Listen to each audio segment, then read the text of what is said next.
But knowing that sleep and stress go hand in hand, I mean, they are inseparable. If you think about it, if I have an increase in stress, a lot of the times that also causes sleep problems. And also, if I'm having sleep problems, that adds to an increase or adds additional stress or an increase in stress in my life. Knowing that, it also knows that if I have improved sleep, I can decrease or be better able to manage my stress. Or if I start to put in good stress management skills day to day, it can also improve my sleep. So it goes hand in hand, right? And sleep hygiene is just like personal hygiene or sleep routine. It's just like a personal routine. It is about forming habits that become just a way of our life, and making sure that we have an environment to support the success of those habits. And we're going to talk about some good ways to get that routine or the sleep hygiene part of your daily routine. Just a visual here about the sleep stress cycle, because it is a cycle and it can be a vicious cycle. But you can either start with feelings of worry and stress, or you can start with a lack of sleep. But either way, you do have more tiredness. And when we are more tired, we have a harder time dealing with the day-to-day or coping with what comes along day-to-day. And as that happens, we have poorer performance and we generally have lower self-esteem. And then that causes more worry and stress, or feelings of worry and stress in our life, which causes more lack of sleep, which causes more tiredness, more difficulties coping with day-to-day, more lower self-esteem and poorer performance. I mean, we can see how it just continues to go on and on and on, right? When we experience a perceived threat or danger in our lives, what happens is our sympathetic nervous system goes into action. And the sympathetic nervous system is that fight, flee, or freeze, or even fright response that we all have, and those basic responses. And when our bodies go into this response, it produces cortisol and adrenaline. Cortisol and adrenaline are directly linked to burnout and stress. But for a short period of time, that's not a bad thing. So I move back up. Cortisol and adrenaline can be a good thing for a short period of time. When I have a short stress or a very acute stress in my life, it helps me get through that stressor. But if I have a chronic stressor, or I'm chronically in this sympathetic nervous action response system in my body, that's when the cortisol and adrenaline becomes burnout and stress. Because what happens is it does release those hormones into our blood system. So any stressful situation releases cortisol, adrenaline into our blood system. It increases our blood pressure. Our heart rate is faster. Our breathing becomes more shallow and more rapid. Our digestive system is not working near as well. We have increased muscle tension, and our immune system is decreased as well. For a long period of time, this is not great for our bodies, right? This is what causes that burnout and that stress physically, but also mentally, emotionally, behaviorally, financially, socially. It affects all areas of our life.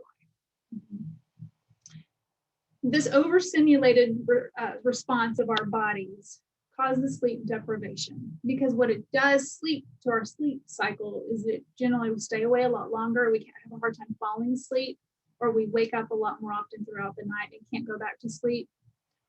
And also when we finally do get to sleep, it interferes with the quality of our sleep, and we don't go into the certain REM cycles that we need to go in to get the full quality of sleep. When we have the sleep deprivation, it causes more stress. A couple of studies here, the American Psychological Association said that 21% of adults report feeling more stressed out after getting inadequate sleep. I would really kind of bet that percentage is a little bit higher, maybe a lot higher when you say inadequate sleep. And then another study, they followed medical residents, those that did were on 24 hours calls, and the one that just worked a regular day. The ones that were on 24-hour call, or on call 24 hours, had significantly worse mood, harder concentration, and much higher levels of that cortisol within their system. And we've all been sleep deprived and higher stressed out, and it affects us, the whole well-being. It's not just a physical feeling of, but it does affect our mood and our cognition, our ability to concentrate and be quick and alert as well. So just a couple of more things about sleep deprivation. There's some studies that have been shown in mice that sleep deprivation causes more concentration of those harmful plaques in the brain that build up that we see in Alzheimer's disease. It slows our thinking, it affects our mood, it does put it at a higher risk for developing dementia. It also puts us at a risk for increased inflammation. When we have increased in chronic inflammation, we're at a higher risk for heart disease, diabetes, cancer, strokes. And some scientists think insomnia can be related to problems with our body's hormone making system. And when we are sleep deprived, other hormone levels in our body change. One of them being the hormone that controls our hunger. So if you think about it, if I've been sleep deprived and generally we're having a hard time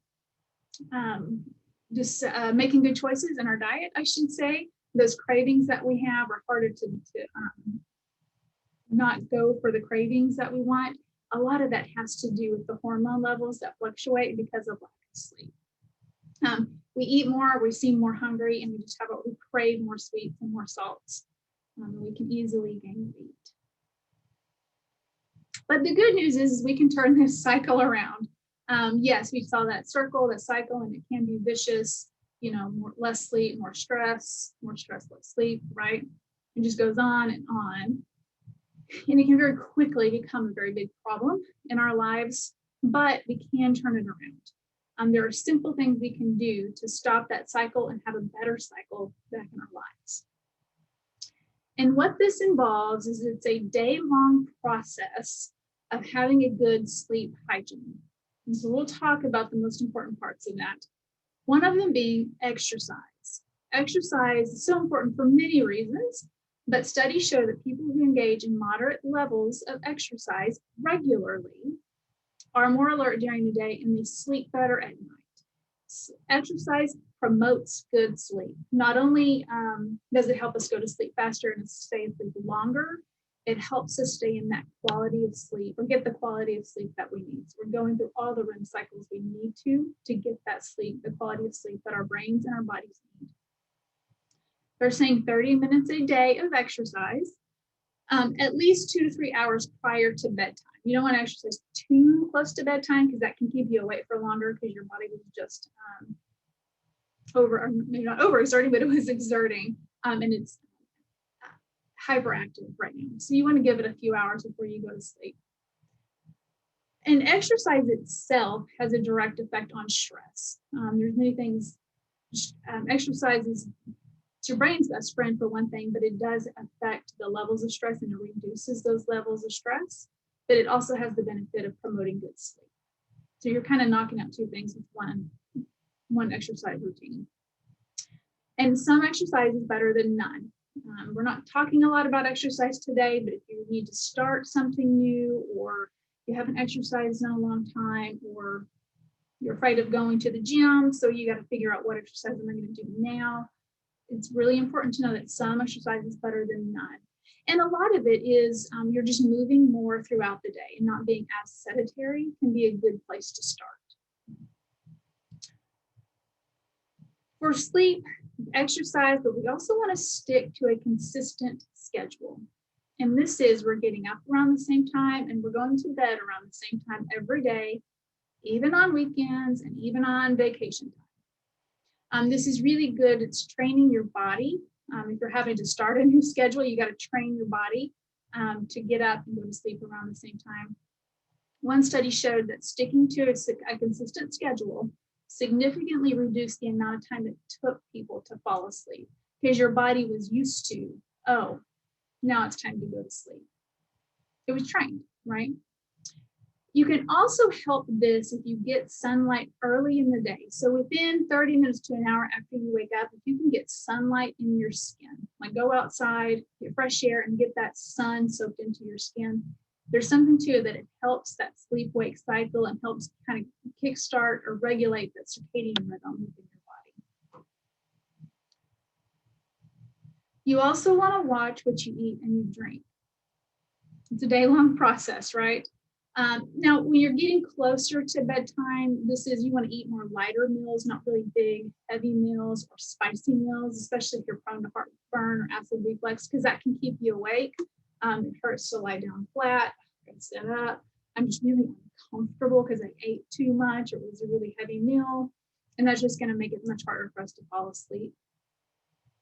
And watching caffeine, alcohol, and nicotine. All three of these have been linked to a major decrease in sleep duration and a major decrease in the quality of sleep that you get.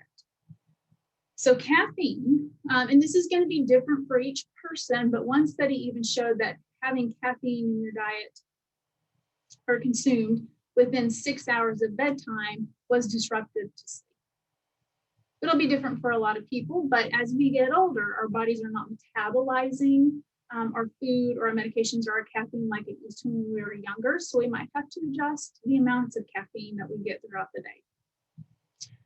Nicotine is a stimulant, so we certainly just don't want that. We don't want that, period, because it's also a poison to our bodies, but it's also a stimulant, so you certainly don't want to have that before bed. And then alcohol. So alcohol is a depressant, and it can make us drowsy and help us fall asleep faster. But what studies have shown time and time again is that it hinders the sleep cycle. So you might be asleep, but you're not going through the REM cycles that you need to. So you're not getting the quality of sleep that your body and your brain needs. All right, so creating a bedtime routine with relaxing activities. So we have, from the moment that we wake up around the same time every day, we're getting exercise in, we're watching what we eat as we get closer to bedtime, but also part of training our bodies is around bedtime, I got to create this relaxing time. I don't want to watch on TV something real exciting, like an action movie, or something that's going to upset me, like the news, right? Because that's going to be something that's stressful and it's going to be weighing on my mind. You want to do a relaxing activity, and that might be a hot bath. It might be having a nice cup of caffeine-free hot tea or something and really taking in the taste of that tea. Or doing some stress management techniques. Like maybe you kind of go ahead and journal and get some of those thoughts and feelings and emotions out of you. If you think, gosh, my brain's kind of going crazy, I want to kind of go ahead and get those out by journaling, or maybe I do some mindfulness practice or some meditation. Go ahead and start using aromatherapy, and lavender has been shown to help with relaxation. So you just kind of have that going on in the evening, nighttime. That's very helpful. But also dimming the lights within your environment overall, not turning everything off, but just dimming them, kind of setting the mood, right, for bedtime. And then I really encourage everybody to turn off electronics at least 1 hour prior to bedtime. This is the TV, this is your phone. Maybe if you're reading with a Kindle, or at least setting that to the no blue light filter. There are more and more studies coming out with the blue light filters through the computers and through our phones, and how it can be disruptive to our brain and processing, and with our sleep as well. And I know some machines, Kindles or phones, you can do a blue light filter on there, but really just go ahead and turn them off and do something more relaxing, like read an actual book or journal, or maybe you cross stitch or whatever it is, or do some crossword puzzles, something that's relaxing to you. And then making sure your environment promotes good sleep or a good relaxing bedtime as well. What they say is if you use your bed for something else, like if you are watching TV in bed, or you do play games on your phone in bed, or you do work while you're in bed, you're training your brain to associate that activity with the bed. So we want to make sure our brain is associating the bed with sleep. So only do sleep in the bed. If there's too noisy in your environment, you can either turn off the noise if you can, but you might have noisy neighbors, I don't know, or a dog or something. There are sound machines or noise machines that you can use that can drown that noise out. Make sure you have a good mattress. A mattress, if you are uncomfortable in your bed, you're not going to sleep well, right? And then the temperature, watching the temperature, keeping it cool. Our bodies, when we go to sleep, the temperature rises, so we want to make sure the environment's cool too. So we do stay asleep. And then turn the lights off when it is actual time to go to sleep. And sometimes you might have to get blackout curtains if the backyard, or you've got a lot of lights in your neighborhood that keep it really light in your room. If you can't fall asleep, so if you've gone to bed, you've done this stuff all day long, and you still can't fall asleep, and you've been in there for about 30 minutes, the experts say that's the time that you want to go ahead and get out of bed and go to a quieter area in the house and do something relaxing. Whether it's reading or crocheting, whatever it may be, for 15 to 20 minutes until you get really sleepy. And then you climb back into bed. You can even try that twice. But if you still can't fall asleep, there are some good non-drug approaches that we'll talk about to help you get to sleep. I already mentioned journaling. If you want to go ahead and journal and because a lot of times it's our mind won't shut off. And if I can't get my mind to shut off, maybe I can write it down in a journal. And that way, all that comes out of my mind. It's on paper or a computer or whatever. And I know where it's at, and that can really help relax the mind or get the mind off of it. You can do some deep breathing exercises we've actually practiced here in Stress Less, and some mindfulness practice, which we've done here as well. I think we did it last week, as a matter of fact. You can also do the progressive muscle relaxation, and this is that systematically tightening of muscles and relaxing of the muscles from your head to your feet, or your feet to your head, within the routine of your body, or how your body, the head to your feet, and just tighten those muscles and relax them. That can really relax your body, and it also kind of focuses your mind on doing something as well. Or you can meditate, and this is focusing on your breath, right? But you're also focusing your attention and your mind onto an object or a word or an affirmation, or you can focus it on your breath too. And there's also guided imagery. So this is like meditation, but you are going somewhere in your mind. Like if you want to go to the beach, it's a calming place, right? It's a relaxing place, but your mind is there, and you're using all of your sensations to be there, and that can help relax you and promote better sleep.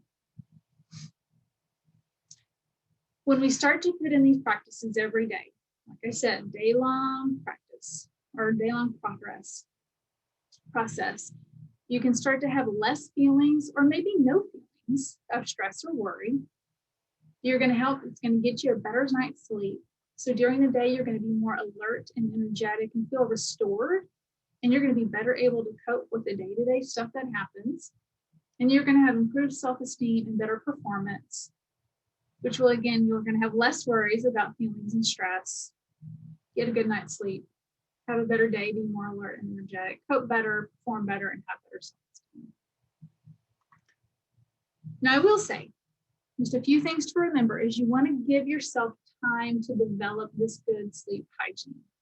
It's not going to happen overnight. Okay, it's not going to be like, I'm going to try this tomorrow and see how it goes. It's going to take you a while to get into this routine hygiene and doing it day long, doing the practices day long.